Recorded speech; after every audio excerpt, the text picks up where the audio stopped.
कुछ ही मिनटों में। हेलो एवरीवन, एनवायरमेंटल की इंजीनियरिंग की क्लास में हम डिस्कस करने वाले हैं केमिकल क्वालिटी पैरामीटर के टॉपिक में, जो बहुत इंपॉर्टेंट टॉपिक है हमारा फ्लोराइड कंटेंट के बारे में। फ्लोराइड कंटेंट्स एंड इसमें एक और टॉपिक हमारा रिमेनिंग है मेटल्स एंड नॉन मेटल्स के बारे में, एंड देन उसके बाद हमारा केमिकल क्वालिटी पैरामीटर पूरा कंप्लीट हो जाएगा।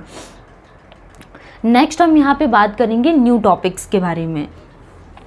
जैसा कि हमने क्या स्टार्ट किए थे यहाँ पे फिजिकल वाटर क्वालिटी पैरामीटर के बारे में, तो फिजिकल वाटर क्वालिटी पैरामीटर हमारा पूरा कंप्लीट हो गया है। नेक्स्ट हमने स्टार्ट किए थे क्या केमिकल क्वालिटी पैरामीटर, तो chemical quality parameter, chemical quality parameters में हमने डिसॉल्व सॉलिड्स के लिए बात किए थे। नेक्स्ट हमने एल्कलिनिटी, हार्डनेस, पीएच के बारे में हमने डिस्कस किया। एल्कलिनिटी, हार्डनेस, पीएच पूरा कंप्लीट हो गया है। और पीएच के बाद हमने क्या डिस्कस किया था यहाँ पे क्लोराइड कंटेंट के बारे में एंड फ्लोराइड कंटेंट के बारे में। तो आज के इस क्लास में हम यहाँ पे फ्लोराइड कंटेंट के लिए डिस्कस करने वाले हैं। फ्लोराइड कंटेंट क्या होता है, जैसे कि हम यहाँ पे फ्लोराइड कंटेंट के लिए बात करें, फ्लोराइड कंटेंट, अगर ये जो फ्लोराइड कंटेंट है, content minimum of 1 mg per litre, अगर ये कम से कम 1 mg पर लीटर से कम अमाउंट में प्रेजेंट है, minimum of 1 mg per litre present है, तो ये क्या करेगा यहाँ पे रिक्वायर्ड टू प्रिवेंट, तो ये किसको प्रिवेंट करेगा, fluoride content less than 1 mg per litre prevent dental cavity. तो ये क्या करेगा, डेंटल कैविटी को क्या करेगा, प्रिवेंट करेगा। डेंटल कैविटी क्या होती है, जो हमारे टीथ्स हैं, हमारे नहीं मतलब कि जो चिल्ड्रंस होते हैं, तो चिल्ड्रंस को अगर less than 1 mg per litre fluoride content water में प्रेजेंट है, तो ये डेंटल कैविटी को क्या करेगा, प्रिवेंट करेगा। And dental cavity is the, जो हमारे टीथ के बीच में जो गैप्स आ जाते हैं, ये क्या होता है, डेंटल कैविटी होता है। तो ये क्या करेगा यहाँ पे, for proper growth and development of teeth in children, for proper growth and development of teeth in children. तो ये हमने क्या बात की यहाँ पे, किसके लिए, फ्लोराइड कंटेंट के लिए। अगर fluoride content minimum of 1 mg per litre present रहा, तो ये डेंटल कैविटी को क्या करेगा, प्रिवेंट करेगा। और ये same as it is exam में क्वेश्चंस पूछे जाते हैं, खासकर SSC, JE and sub engineer में इस प्रकार के क्वेश्चंस पूछे जाते हैं, और ऑलरेडी ये पूछे हुए क्वेश्चंस हैं। नेक्स्ट हम बात करने वाले हैं जो क्वेश्चंस पूछा हुआ है, what if it exist greater than 5 mg per litre, ये किससे एग्जिस्ट करेगा, but if it exist 1.5 mg के लिए हम बात कर लेते हैं। 1.5 mg पर लीटर से एग्जिस्ट करेगा, तो ये लीड टू डिसीज़, कौन सी डिसीज़ को कॉज करेगा, लीड्स टू डिसीज़ जिसका नाम क्या है, ये कौन सी डिसीज़ को कॉज करेगा, known as dental fluorosis. Dental fluorosis को क्या करेगा, प्रिवेंट करेगा। अगर हमारी ड्रिंकिंग वाटर में जो फ्लोराइड कंटेंट है ये 1.5 mg पर लीटर से एग्जिस्ट करेगा, तो ये डिसीज़ को लीड करेगा जिसका नाम है डेंटल फ्लोरोसिस। एंड इसी को ही हम क्या बोलते हैं, mottling of teeth. Mottling of teeth इसको बोला जाता है, मोटलिंग ऑफ टीथ बोला जाता है। बेयर, तो मोटलिंग ऑफ टीथ क्या होता है, जो हमारे टीथ में डीकलराइजेशन का इम्पैक्ट होता है, यही क्या कहलाता है, mottling of teeth. Where decolourisation of teeth take place,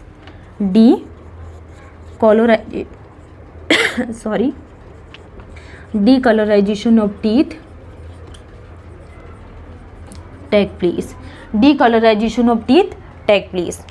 same आपको सिर्फ इन्हीं पॉइंट्स में फोकस करना है कि अगर फ्लोराइड कंटेंट मिनिमम वो 1 mg पर लीटर है, तो ये डेंटल कैविटी को प्रिवेंट करेगा, ठीक है, वो भी किसके लिए, proper growth and development of teeth in children.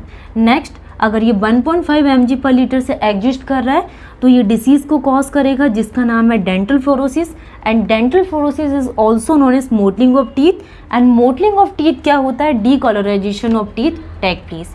Next parameter अब हम बात करने वाले हैं कि 5 mg पर लीटर से अगर ये एग्जिस्ट करेगा, इफ़ इट एग्जिस्ट क्या 5 mg पर लीटर, तो ये 5 mg पर लीटर से एग्जिस्ट करेगा तो ये कॉज करेगा डिफॉर्मेशंस ऑफ बोन्स को। जो हमारी बोन्स होती है ये डिफॉर्म होना स्टार्ट हो जाती हैं। अगर फ्लोराइड कंटेंट ड्रिंकिंग वाटर में 5 mg पर लीटर से एग्जिस्ट कर रहा है तो deformation of bones, deformation of bones, तो ये बोन्स को डिफॉर्म करना स्टार्ट कर देगा। एंड जो डिसीज़ कॉज करेगी, डिसीज़ को बोला जाता है क्या, बोन फ्लोरोसिस, बोन फ्लोरोसिस बोला जाता है। एंड इसको डिटरमाइन किया जाता है क्या, कलर मैचिंग टेक्निक के थ्रू। इसी को ही हम यहाँ लिख लेते हैं, determine by colour matching technique. Colour matching technique के थ्रू इसको क्या डिटरमाइन किया जाता है, addition of zirconium and alizarin. Maximum permissible limit कितनी होती है ड्रिंकिंग वाटर में, 1.5 mg पर लीटर, और ये SSC JEE में ऑलरेडी पूछा हुआ क्वेश्चंस है। तो हमने यहाँ पे केमिकल क्वालिटी पैरामीटर्स में क्या डिस्कस किया, fluoride content minimum of 1 mg per litre to prevent dental cavity. Next 1.5 mg per litre से कॉज अगर एग्जिस्ट कर रहा है तो ये कॉज करेगा डेंटल फ्लोरोसिस को, mottling of teeth and decolorization of teeth take place. Determine किया जाता है कलर मैचिंग टेक्निक के through, addition of zirconium and alizarin. ठीक है, अगर ये 5 mg पर लीटर से एग्जिस्ट कर रहा है तो डिफॉर्मेशन ऑफ बोन्स के लिए हम बात कर रहे हैं। And disease referred as bone fluorosis. Metals and non metals के लिए हम बात करेंगे, metals and non metals.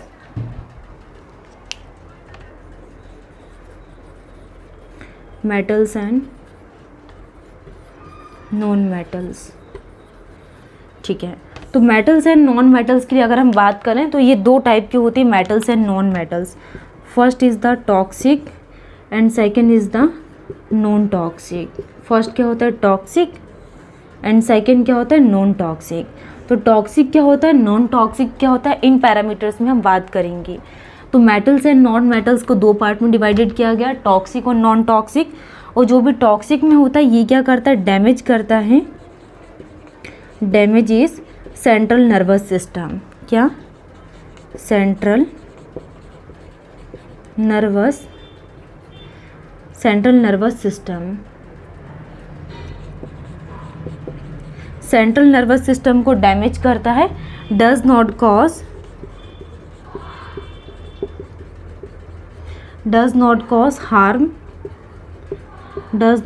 harm but required in little amount, but required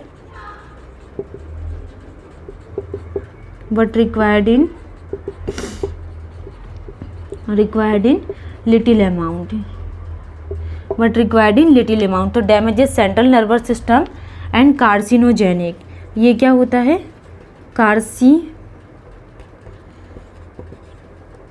carcinogenic. तो ये क्या करता है, कैंसर को कॉज करता है, कैंसर कॉजिंग। और ये क्या करता है, एक्सेस ऑफ दैम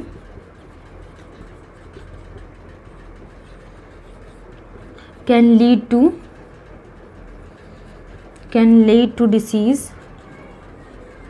डिसीज।